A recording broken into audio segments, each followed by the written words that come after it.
오늘 말씀을 보게 되면 이제 사도 베드로의 두 번째 편지, 흩어진 성도들에게 주신 그 말씀인데, 이 흩어진 성도들이 열심히 살아야 할 그 이유와 또한 그렇기 위해서 어떻게 해야 되겠는가, 결국 가장 중요했던 중심의 생각은 예수여야 했다는 거예요. 오늘 말씀도 보면 예수 그리스도가 그 마음 중심에 있고 천국에 대한 소망이 있을 때에, 그때에 흩어져 어디에 있든지 걱정할 것 없고 늘 주님 사랑하며 승리하며 생활할 수 있다라는 그 말씀이 여기 나오고 있습니다.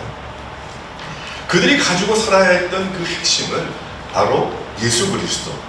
우리도 세상에서 여러 가지 생각들을 가지고 다 똑똑하기 때문에 각자가 가지고 있는 생각과 그 중심이 다 다르겠지만, 하지만 예수 믿는 성도들의 가장 중심의 생각은 동일해야 하는데 바로 예수여야 한다는 것입니다. 예수에 대한 생각이 없이는 세상을 믿음으로 살아갈 수가 없기 때문이죠. 그래서 사도 베드로는 성도들에게 조금 더 구체적으로 이 예수 중심의 생활을 해야 되는데, 예수 중심의 생활을 하다가 이 세상의 여러 가지 일들을 만나나 결국 두려워할 것도 흔들릴 것도 없이 살아가야 하는데, 그런데 그러기 위해서 어떻게 해야 되겠는가 구체적인 결론의 설명을 오늘 주고 있습니다. 그래서 오늘 말씀을 보게 되는 한 말이 나오죠. 어떤 말이 나오냐면 하나님의 날이라는 것이 나오고 있습니다. 하나님의 날이라. 하나님의 날은 예수가 다시 오실 그날을 이야기하고 있습니다. 의미합니다. 아니면 하나님께서 그들을 하나님의 나라로 부르신 그날, 그것이 또 하나님의 날이 될 수가 있는 거죠. 그래서 우리는 장례식장에 가든지 또 환송 예배를 갈 때에 우리는 예수 믿는 성도들의 죽음을 보면서 어떤 것을 생각할 수가 있는가 하면 하나님 앞에 순종하는 거예요. 내가 순종해서 죽는 건 아니죠. 하나님이 나를 부르셨기 때문에 이 세상에서 내가 죽지만 그 모습은 바로 하나님 앞에 순종하는 모습입니다. 마지막 순종인 거죠. 하나님 앞에 나아가는 것. 그 모습과 같은 것입니다. 왜 그날이 그렇게 좋을까? 또 왜 하나님의 날이 그렇게 중요할까? 우리들에게 그 이유는 예수 믿는 성도들에게는 하나님의 선물이기 때문에, 하나님의 선물이기 때문에. 그 선물은 무엇인가 하면 영원한 생명인 거예요. 사람들은 늙어갑니다. 점점 늙으면 모든 것이 바뀝니다. 나의 몸이 늙어감으로 참 지치고 힘들고 어려울 수 있습니다. 그러나 예수 믿는 성도들은 육신은 늙어가지만 마음은 더욱더 새로워진다라고 우리 믿음의 선배들이 고백했던 것, 그것은 바로 천국이 가깝기 때문에 그래요. 하나님께서 우리를 부르실 때에 우리는 그것이 끝이 아니라, 죽음이 끝이 아니라, 우리의 죽음은 이 세상은 이별이지만 하지만 하나님의 나라, 하나님께서 나를 위해서 준비하신 그 천국의 시작이요 영원한 생명이기 때문이죠. 그 천국은 하나님께서 만드신, 하나님이 계신, 하나님께서 여러분들을 초청해 주신 그 나라임을 믿으시기를 바랍니다. 우리는 늘 우리 그것을 믿고 살아가야 되는 것입니다. 이 세상에 겪는 모든 고통과 슬픔, 그리고 그 한정되어 있는 세상에 늙어가는 것이 아니라 영원한 생명을 누리는 하나님의 나라이기 때문에 그래요. 그 나라에서는 하나님만 바라보고 살 것이고, 기쁨이 충만할 것이고, 은혜가 충만할 것이고, 그리고 죽음이 없는 나라, 그곳으로 가는 것이기 때문에 죽음도 예수 믿는 성도들은 아름답다고 표현하는 것입니다. 그런데 왜 그날이 더디 올까요? 오늘 여기도 말씀하고 있잖아요. 마지막 부분에 이야기하는데 왜 그러면 그 날이 빨리 오지, 예수님 빨리 오시지, 그 날을 빨리 불러주시지, 흩어져 고생하는 성도들에게 더 빨리 와야 하지 않을까?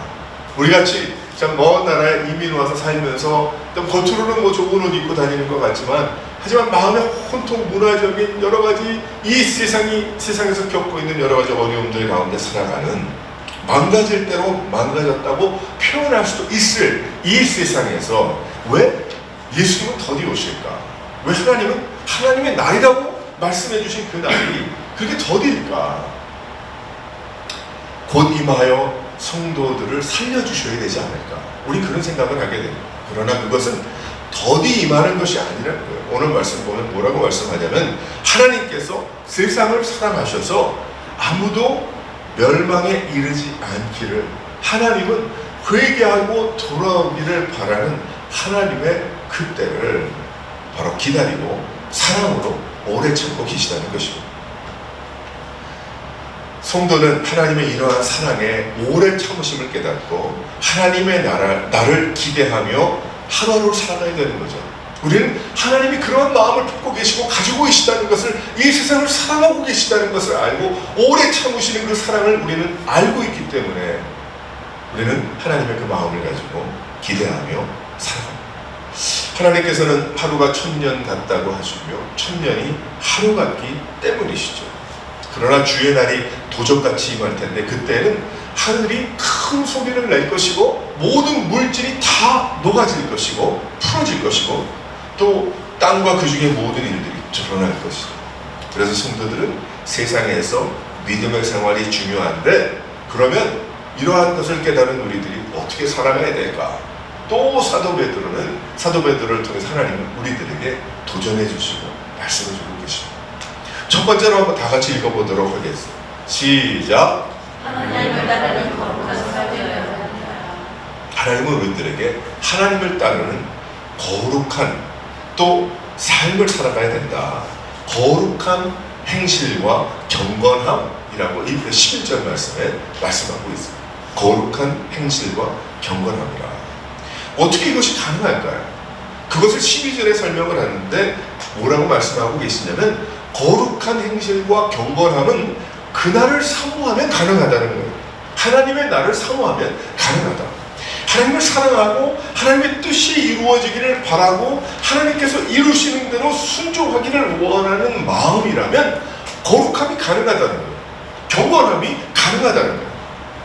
우리가 아무리 노력을 하고 뜯어고치고 아무리 좋은 것을 덮어쓴다고 해도 그래도 우리는 거룩할 수 없습니다. 우리는 경건할 수 없는 사람들입니다. 또다시 경건한 듯 하더라도 돌아서면요 또다시 흐트러지고 내 생각대로 살아가기가 쉬운 그러한 사람들입니다. 하지만 어떻게 이 마지막 때에 거룩한 행실과 경건함으로 생활할 수 있을까? 단 한 가지, 방법은 한 가지예요. 무엇인가 하면 하나님을 사모하면 된다는 것이죠. 그날을 사모하면 된다. 하나님께서 기뻐하시고 또 하나님께서 원하시는 일을 나도 원하면 그것이 가능하다는 거예요. 하나님이 사랑하시는 것을 내가 사랑하면 가능하다는 거예요. 하나님이 기대하시고 하나님이 바라고 계신 것을 나도 바라고 있다면 거룩한 행실과 경건함이 극히 가능하다는 것입니다. 내가 원하는 일을 하나님이 도와주시는 것이 된다면 거룩한 행실과 경건함은 있을 수 없습니다. 할 수가 없습니다.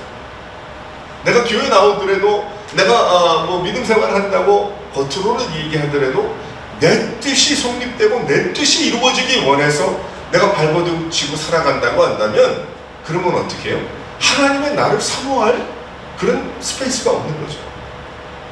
내가 내 뜻이 이루어지기를 바라고 하나님은 도움의 손길이기 때문에 그렇게 생각을 한다고 한다면, 그것을 믿음 생활이라고 생각을 한다면 나는 그날을 사모하지 않습니다. 그날을 사모하지 않으면 어떻게 될까요? 거룩한 행실이 나올 수가 없고 경건함이 있을 수가 없는 거예요. 내 욕심과 내 원하는 것과 내 바라는 것이 있을 뿐이죠. 하지만 하나님께서 원하시는 일, 그것이 바로 내가 원하는 일이 된다면 하나님의 뜻을 따라서 경건한 삶을 살게 될 줄 믿으시기를 바랍니다. 이 거룩함과 경건이 무엇인가? 그저 조용하고 단정하고 산 위에 올라가서 기도원에 가서 일주일 있으면 거룩해지고 경건해집니까? 그것도 거룩함, 경건함이 될 수는 있지만, 하지만 눈에 보이는 사람이 만들어 놓은 기준의 경건과 기준의 거룩함이 아니라는 거예요. 그런데 우리는 그렇게 판단을 하잖아요. 우리 그렇게 막 뱉어버리잖아요. 말 입으로 저 사람 참 겨룩한 것 같다. 우리 그렇게 생각을 할 수 있지만 경건한 것 같다. 그러나 하나님의 판단은 그게 아닐 수 있다는 거죠.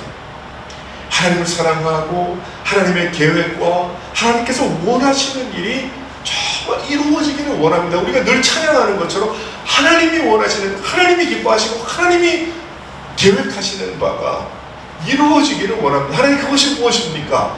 나도 그 마음 갖기를 원합니다. 하나님 그 꿈이 내 비전이 되기를 원합니다. 하나님의 천년이 하루가 천년 같은 사랑, 나에게는 거룩한 성도의 기다림이 되는 것입니다. 왜 그런가? 하나님이 원하시는 일이기 때문에, 하나님께서 기뻐하시고 하나님이 계획하신 그러한 일이기 때문에. 그래서 하나님께서 기뻐하시는 예배로 나아가고 하나님의 나를 부르심으로 나아가고 마음과 생각이 하나님의 생각에서 벗어나지 않는, 흔들리지 않는 그것이 무엇인가? 그것이 거룩함임을 믿으시기를 바랍니다. 내가 무엇을 페인트칠을 잘했다고 거룩한 것이 아니라 하나님이 사랑하고 하나님이 원하시고 하나님이 기뻐하시는 것을 나도 기뻐하는 것, 나도 원하는 것, 그것이 경건함이요 그것이 거룩함이라. 마음 중심에 하나님의 거룩함이 임할 때 우리는 하나님을 사랑하고 그날을 기다리는 인생이 되는 것입니다. 누가 있든지 있지 않든지, 누가 보든지 안 보든지 나의 아이덴티티인 하나님의 사람의 생활을 해나가는 것, 그것이 바로 거룩함이고 그것이 바로 경건함인 것입니다. 어디에서 무엇을 하든지 우리가 그렇게 생각을 한번 해보면 좀, 우리가 제가 지난주에 운전을 좀 많이 해서 여기에 이제 오레곤의 저쪽 밑에 산이 있잖아요. 엄포아 내셔널 스테이트 파크, 내셔널 그 산 하나가 있고 그 다음 넘어가면은 샤스타 이제 산이 있잖아요. 그 산을 이렇게 넘어가면 무슨 생각이 나냐면 그 이름들이 전부 다 예전에 아메리칸 인디안들, 네이티브 인디안들이 살았던 그 지역이거든요. 그래서 이 반대로 또 올라올 때도 이렇게 원어원 타고 이렇게 올라오니까 카지노가 왜 이렇게 많이 생겼는지, 야, 여기저기 다 정말 카지노더라고요. 근데 아마 미국에서 그 네이티브 아메리칸들이 살아갈 길이 여러 가지가 있겠지만은 그들의 이제 허락하는 것으로 알고 있어요. 그들의 땅과 그 레저베이션 안에는 이제 카지노를 만들어서 아마 그 사람들도 돈을 벌어먹고 살아나가지, 그 뜻인지 뭐 좋지 않은 그런 것도 많이 있죠. 그런 것을 지나가다 보면 거기에 자신들의 그 부족을 상징하는 그러한 것들이 그려져 있기도 하고 표현되어 있습니다. 한번 생각해 보면, 가만히 생각해 보니까 이 인디안들, 우리가 얘기하는, 우리 한국말로 인디안 그렇게 얘기하잖아요. 추장 뭐 이렇게 얘기하죠. 그러면은 뭐 영화도 이렇게 보고 예전에 한번 제가 인디안 추장을 본 적이 있는데, 야, 그 뒤에 그 독수리 깃털인지 뭐 뭔 털이 내 털인지 모르지만 이 땅에서부터 이 뒤에 쫙 너무 멋있는 거예요. 거기에다가 옷은 옷대로 그 부족 옷을 입고 뭐 체러키도 있고 뭐 미라키도 있고 뭐 다 있잖아요, 이름들이. 근데 그 모습들을 이렇게 보면은 그들이 아주 위엄이 있고 그 모습만 보더라도 그 나름대로 와, 멋있다, 멋지다 이런 생각이 들죠. 그런데 실은 인디안들에게는 그것이 인디안의 거룩함일 거예요. 그렇죠. 인디안의 경건함일 겁니다.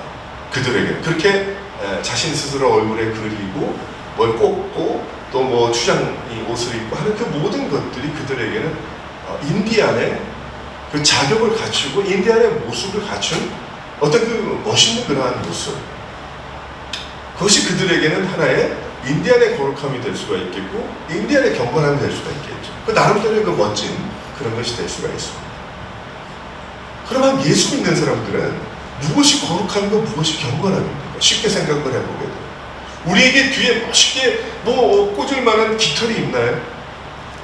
예전에 그 바리새인들은 깃털은 아니지만은 옷을 길게 해 입고 그 뒤에 술이 있어가지고 그것이 찰랑찰랑 하는 것이 길고 잘 흔들리면 더 멋있는 그 바리새인으로 그렇게 여겼어요.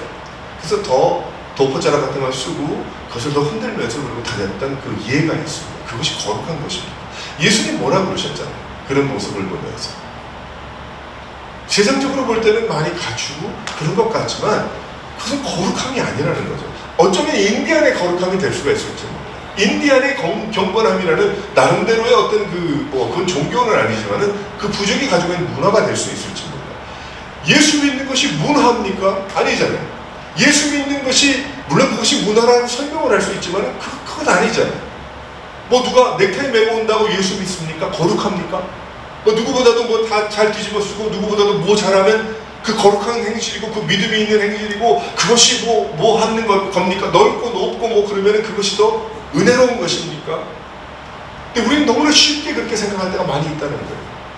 거룩한 행실과 경건함이 마치 뭐 교회를 뭐 10년 다녀서 무엇이 돼서 어떻게 해서 어떻게 걸어다니는 모습으로 어떤 식의 말을 하면서 어떻게 잘 이민교회에 또 혹은 교회에 맞추어진 자가 거룩하다라고 착각할 수가 있다는 것이죠.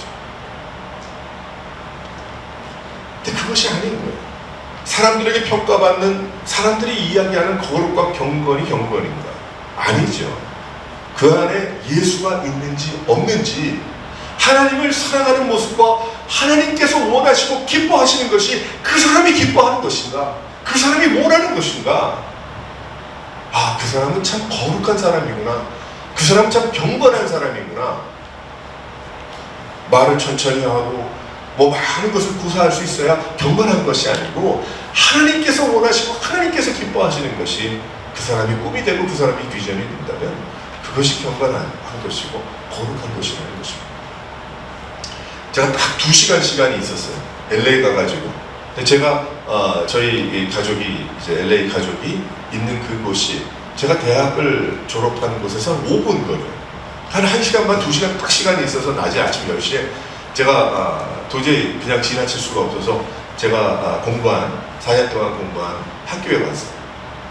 저희 학교에 가면 그동안 많이 변했겠죠. 많이 변했는데 라이브러리 가도 라이브러리도 좋아지고 뭐 크리스천 이제 대학인데 너무 좋아요. 그래서 제가 예배드리던 채플도 다 열어놨더라고. 썸머스쿨이니까 들어가도 보고 사진도 찍고 예전에 뭐 악기 연습하던 연습실이 있어요. 연습실도 이렇게 보고 피아노 하나 있고 뭐 있더라고.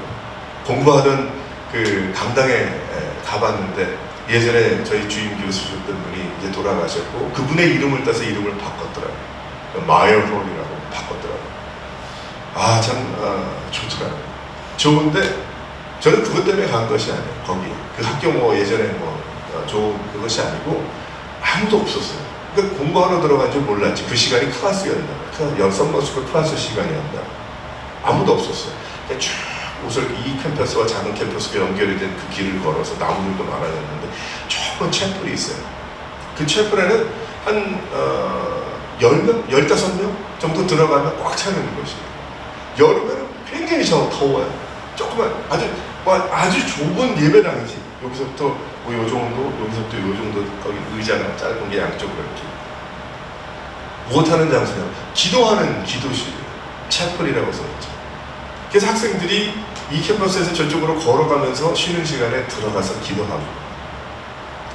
저도 그곳에 가서 기도하는데 얼마나 감사하든지 누가 거기다가 에어컨을 넣어놨어요. 조금만. 그래도 시원했고 얼마나 감사하든지 제 인생에 가장 중요한 그 결정을 해야 되는 그것들을 거기에서 기도하면서 결정한 한 5가지를 그 기억이 나더라고요. 지금 돌아보니까 한 40몇 년 전 하나님께서 이렇게 인도하시려고 그때 기도하게 하셨구나.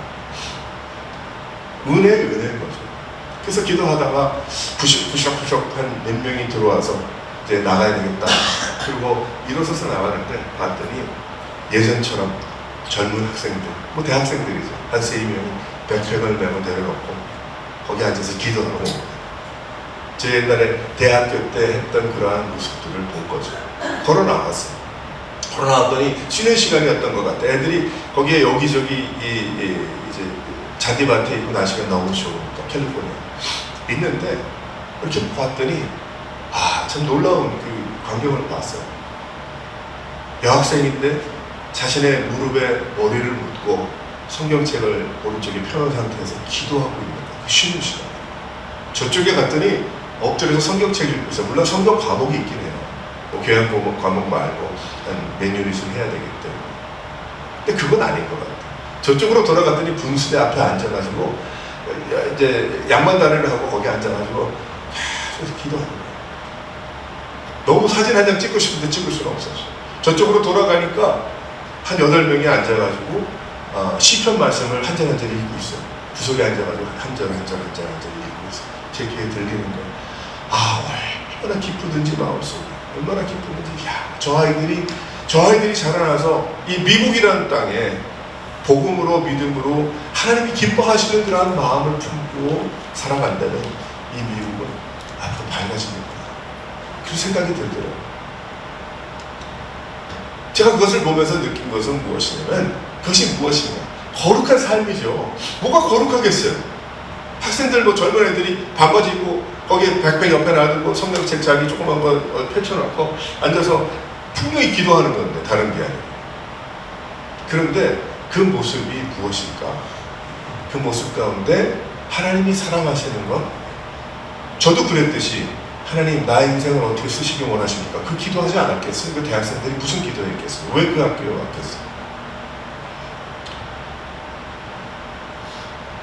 그것이 거룩한 모습, 그것이 경건의 모습이죠. 저도 그런 모습을 보면서 예수를 오래 믿었다고 자랑할 것이 아니고 우리 모든 성도들의 그 모습 속에 하나님이 기뻐하시는 거룩함과 또 경건함이 우리의 삶에 그렇게 배어 있다고 한다면 결코 실패한 인생이 아니고 뭐 예수님이 다시 50년 뒤에 오실지 10년 뒤에 오실지 우리는 모르지만 그 인생은 하나님 기뻐하시는 그런 인생이 되었다. 사랑하는 성도 여러분, 하나님을 따르는 거룩한 삶이에요. 그 거룩한 삶은 그냥 입에 붙어있는 그냥 쉽게 이야기하는 거룩이 아니라 하나님이 배어져 있는 하나님 기뻐하시는 삶을 나도 기뻐하는 삶임을 믿으시기를 바랍니다. 두 번째로 어떤 것이에요? 다 같이 한번 읽어보겠어요. 시작. 흠없는 신앙이라. 흠없는 신앙이야. 14절 말씀 보게 되면 주 앞에서 점도 없고 흠도 없다. 흠이 없다는 얘기는 무슨 뜻입니까? 완제품이라는 뜻이죠. 불량품이 아니라는 거예요. 완전한 제품을 의미하고 있어요. 즉 하나님께서 말씀하신 대로 살아가는 영적인 완제품을 뜻하고 있는 거예요. 우리의 대장 되시는 예수 그리스도의 뜻을 따라서 살아가는 삶을 의미하는 것입니다. 그것이 하나님의 나를 사모하는 자의 삶인 것입니다. 철도가 있잖아요. 아무리 일본과 어느 나라에 빠른 기차들도 있죠. 기차가 아무리 잘 나도 철도 위를 제대로 달릴 때에 그 기차는 완제품이 되는 것입니다. 흠이 없는 거예요. 성도가 하나님의 말씀 위에서 달려나갈 때에, 성도가 하나님의 말씀 가운데 달려나갈 때 그 인생이 그것을 흠이 없다라고 설명할 수 있는 겁니다. 왜 우리가 흠이 없겠어요? 왜 점이 없겠어요? 우리 완전한 사람들이 아니죠. 하지만 예수 그리스도가 그 열차의 머리가 되셔서 우리는 예수님을 쫓아가는 그러한 인생을 하나님의 말씀을 쫓아서 나아갈 때에 완전품인 것입니다. 비행기도 길이 있어요. 그 길을 제대로 순종하고 갈 때에 온전한 여행이 될 수가 있는 거예요. 성도는 하나님의 말씀을 따라서 살아갈 때 흠이 없습니다.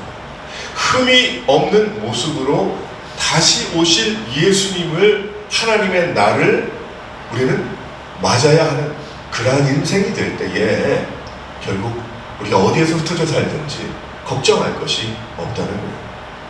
아니면 흠없는 모습으로 하나님의 부르심을 입어서 하나님 나라에 가는 것입니다. 우리가 언제 하나님 부르실지 모르죠. 흩어져 살다 보니까 흠이 생깁니다. 하나님의 말씀을 따라 살기가 어렵습니다. 그러나 하나님의 말씀을 의지하고 살다 보면 하나님의 때를 기다리며 하나님의 뜻을 따라서 살아가게 되기 때문에 흠없는 삶이 되는 겁니다.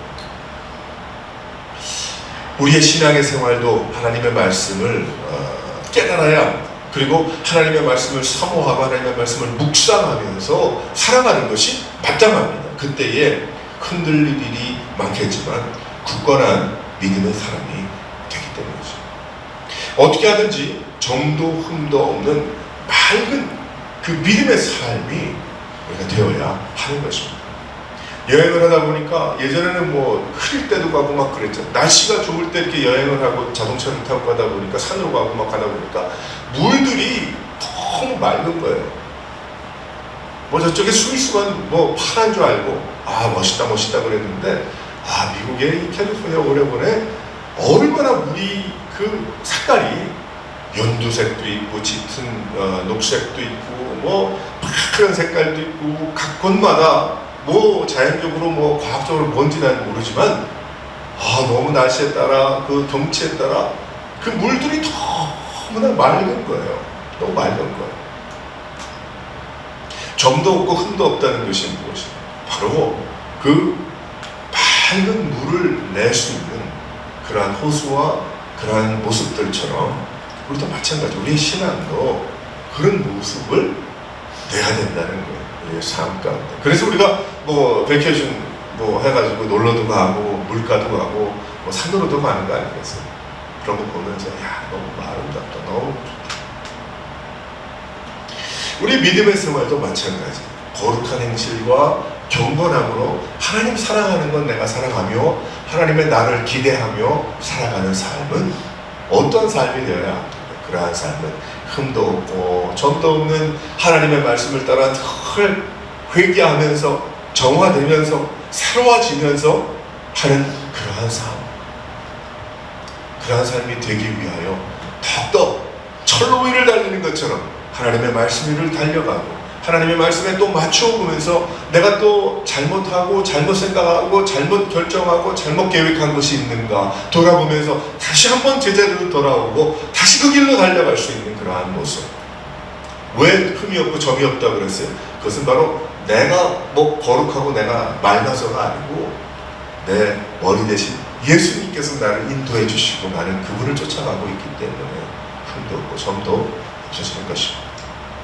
사랑하는 성도 여러분, 이러한 하나님의 말씀을 따라서 더 하나님의 말씀을 사모하고 그 하나님 말씀에 비추어 보면서 또 내가 또 끄집어내고 버려야 될 그러한 부분들 주여 기억나게 하시고 회개하게 하시고 버려버리게 하시고 새롭게 하시고 주님만 바라고 의지하게 도와달라고 이 마음대로 살아갈 수 있는 여러 성도들 되시기를 주님의 이름으로 축원합니다. 세 번째로 어떠한 말씀을 말씀하고 계십니까? 다 같이 한번 읽어보겠어요. 시작. 자라가야 합니다. 자라가. 18절 보면 그를 아는 지식에 자라가라. 사도 베드로가 성도들에게 하나님께서 베드로를 통해서 또 우리에게 말씀하고 계세요. Growing Christian이라. 자라가는 크리스천이라. 예수를 믿는다고 하지만 정체되어 있는 신앙이 얼마나 많습니까? 우리 스스로도 돌아보면 정체되어 있는 제자리에 그냥 머물고 있는 듯한 머물고 있는 거 없어요. 그건 넘어져 있는 거죠. 넘어진 것과 같습니다. 예수를 믿는다고 하지만 서 있는 것. 정체된 신앙은 고인물이에요. 그리고 그냥 그대로 있을 수가 없죠. 정체되어 있으면 썩는 것입니다. 썩는 거예요. 그래서 늘 새로워지고 하나님께서 또 부어주시는 은혜를 새롭게 받고 하나님께서 말씀해 주시는 것을 또 새롭게 깨닫고 내가 10년 전에 5년 전에 한 달 전에 들은 하나님의 말씀이나 우리에게는 그 말씀을 또 묵상할 때 새로울 수밖에 없는 것이 하나님의 은혜가 새롭기 때문에 또 하나님께서 그 은혜를 부어주시기 때문에 그런 것이죠. 썩게 되고 냄새가 나고 변질되면 안 되는 것입니다. 예수 믿는 것은 그런 물과 같아요. 하나님으로부터 쏟아져 나오는 은혜의 폭포수를 우리가 맞는 것입니다. 나의 삶으로 또한 흘러내는 거예요. 우리의 삶을. 내가 그냥 그것만 받고 끝나는 것이 아니고 예수 믿는 사람은 그것을 흘러내는 거예요. 그래서 성령 하나님께서 나에게 역사 주장하시고 은혜를 베풀어 주시고 내가 그것이 이 세상에 살아가면서 흘러내는 거예요. 그것을 넘쳐난다고 이야기하죠. 그러니 거기에 계속해서 내 삶의 인생의 그릇에 주님께서 새로운 물을 부어주시니 그것이 넘쳐나는 거죠. 그러니까 그 그릇 안에 그 물이 어떻게 됩니까? 늘 새로운 거죠. 늘 좋고 맑고 늘 정화되고 필터가 되고 맑은 물과 같은 삶을 살아가는 것입니다. 그것이 뭐예요? 그것을 자라난다라고 설명하고 있어요. 그것을 다른 말로 점점 성숙해 간다라고 이야기할 수가 있어요. 성장한다라고 설명할 수 있어요. 눈에 보이기에 키가 자라는 것이 아니라 눈에 보이지 않지만 우리의 믿음이 자라나는 거예요. 하나님을 사랑하는 것, 하나님이 계시고 천년을 하루가 하루를 천년같이 여기시는 하나님의 놀라운 그 은혜를 더욱더 내가 깨닫고 내가 세상의 그 어떤 것도 그 믿음을 흔들지 못하는, 세상에는 전부 지나가는 것 뿐입니다. 꽃부터 짐승들까지 또 우주 만물도 어떻게 됩니까? 다 변하잖아요. 자라가잖아요. 자라는. 제가 사진을 하나 봤더니 뭐 1800년, 1890년도에 나무가 있는데 나무가 썩은 듯해요. 그런데 2020년에 나무를 다시 찍었는데 그 나무가 더 두꺼워지고 속은 다 썩은 것 같은데 그 나무가 자라는 거예요. 어떻게 자라요? 그러니까 그 겉으로 뭐 자라는 물이 자라나 봐요. 건재하게 속은 비어있는 듯하지만 자라나갔어요. 만약에 그 나무가 자라나지 못했다면 죽은 거죠. 그럼 바람이 불면 꺾어지고 끝나고 마는 것입니다. 우리의 신앙이 정체될 수 없습니다.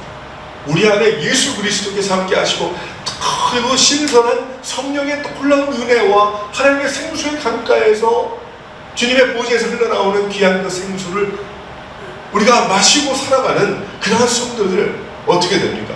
자라나는 거예요. 세상에서 볼 때는 별 볼 일 없는 뭐 속이 뭐 까지고 어떻게 되는지 모르겠지만 세상에서 판단할 때는, 하지만 그것은 신선하고 싱싱한 자라나는 나무가 되는 것입니다. 우리들의 신앙이 정체될 수 없습니다. 제자리에 있는 신앙은 없습니다. 그래서 하나님은 우리에게 교회를 주시는 거예요. 그래서 우리에게 교회를 주신 것이고 예배하게 하신 거예요. 왜 그렇습니까? 예배로 나와서 또 하나님 말씀을 묵상하고 하나님을 의지하고 또 찬양하면서 또 기도하면서 하나님의 그때 성령께서 부어주시는 게 은혜를 받고 또다시 새롭게, 지난 며칠 동안 이런저런 정체된 모습이 됐다면 또다시 그것이 밀어내고 하나님의 은혜로 차고 넘치는 그러한 신선한 깨끗한 하나님이 기뻐하시는 물이 되는, 하나님께서 자라게 하시고 우리가 성장하며 성숙하고 자라가는 것입니다. 부흥이 무엇입니까? 부흥. 우리는 그런 생각을 하죠. 부흥한다 그러면 뭐 물론 그것도 다 연결된 일이긴 하지만 모임이 커지고 사람들이 많이 오고 우리 그거를 먼저 생각하죠. 우리가 뭐 물론 그런 세대에 우리가 살았기 때문에. 그런데 진정한 부흥은 여러분의 마음에서 시작이 됩니다. 물론 그 다른 눈에 보이는 것도 부흥이라고 이야기하고 부흥회를 하고 하죠. 안 믿는 사람한테 전도하고. 하지만 그것보다 더 중요한 건 여러분의 마음의 부흥이라는 거예요. 여러분의 마음의 부흥은 어떻게 이루어집니까? 하나님의 놀라운 은혜를 사모하면서 성령의 인도하심을 통해서 내가 새로워지는 거예요. 내가 정체되어 있는 듯한 그러한 모습에서 이제는 흘러내리는, 내가 받고 내가 흘러내는 그러한 모습들. 그러면서 나는 그 하나님이 주신 영양분을 먹고 입으면서 자라, 나의 믿음과 나의 헌신과 나 하나님을 사랑하는 것이 점점 자라나서 성숙하게 되는 그러한 모습들. 그러한 모습을 가질 때 하나님의 날, 그날이 더욱더 기대가 되고 그날을 바라보면서 살아가는 건강한 신앙생활이 되는 것입니다. 우리가 지금 이야기하는 오늘 얘기했던 이 몇 가지는 어떤 면에 우리가 살고 있는 2024년의 이 세대의 미국에 살고 있는 우리들과는 거리가 먼 얘기가 될 수도 있습니다. 너무 힘들죠. 우리가 어떻게 하나님의 거룩을 쫓아갈 수, 하나님 사랑하는 건 내가 어떻게 사랑하겠어? 난 어떻게 하겠어요? 내가 이 세상에 내가 욕심을 가지고 내가 계획을 가지고 살아갈 게 얼마나 많이 있는데 힘들어요. 어떻게 흠이 없는 신앙생활을 할 수가 있겠습니까? 내가 어떻게 꿀금대로 하나님의 말씀만을 붙잡고 살아갈 수가 있겠습니까? 어렵죠. 손해보죠. 내가 버려질 수 있는 것 같은 그런 느낌이 들죠. 우리가 어떻게 믿음의 성숙과 성장만을 마음의 부흥만을 우리가 꾀할 수가 있겠습니까? 먹고 살기가 그렇게 힘들고 하는 일이 이렇게 많은데 나름대로 이런저런 생각을 막 갖게 됩니다. 하지만 예수님을 믿고 하나님을 사랑하고 끝까지 믿음을 지키며 하나님의 날, 그날을 사모하는 그 인생은 그렇게 살지 않습니다. 비록 흩어져 있어서 여러 가지 어려움과 박해를 당하고 있지만 하나님의 거룩을 따르고 하나님의 말씀을 따라 순종하고 그리고 더욱더 믿음의 자라는 부흥하며 살아가십시오. 베드로요, 어떻게 내가 이 지역에 나 혼자 독 떨어져서 이 고생을 하며 무시를 당하며 사는데 내가 어떻게 내 마음이 부흥될 수가 있겠습니까? 아니요. 성령께서 부흥케 하십니다. 그 마음에 부흥케 하시고 그 입에서 그 코에서 콧노래 찬양이 나오고 그 입에서 하나님의 말씀이 묵상되고 그 마음과 중심에서 주의 이름이 높임을 받는 것. 그렇게 살다 보면 하나님으로부터 떨어져 나가지 않는 하나님만을 붙들고 하나님만 바라보는 그러한 인생을 살아가다 보면 하나님의 그날 또 예수님 다시 오시 혹은 나를 부르시고 내가 흩어진 가운데 주님 앞에 가는 것이 아니고 준비된 그러한 인생을 살아가는 믿음의 사람들, 바로 하나님은 우리들에게 그것을 요구하고 계심을 믿으시기를 바랍니다. 또 내일부터는 또 다른 그런 정신없는 날씨도 덥고 할 일도 많고 어지러운 그런 생활을 할 수가 있지만 하지만 이 마음 잃지 말고 하나님의 날을 나는 기대하고 기다리며 주님께서 기뻐하시는 그러한 삶을 살아간다. 이 마음을 버리지 않고 먼저 순종하며 하나님 기뻐하시는 인생 살아갈 수 있는 여러 성도들 되시기를 주님의 이름으로 축원합니다.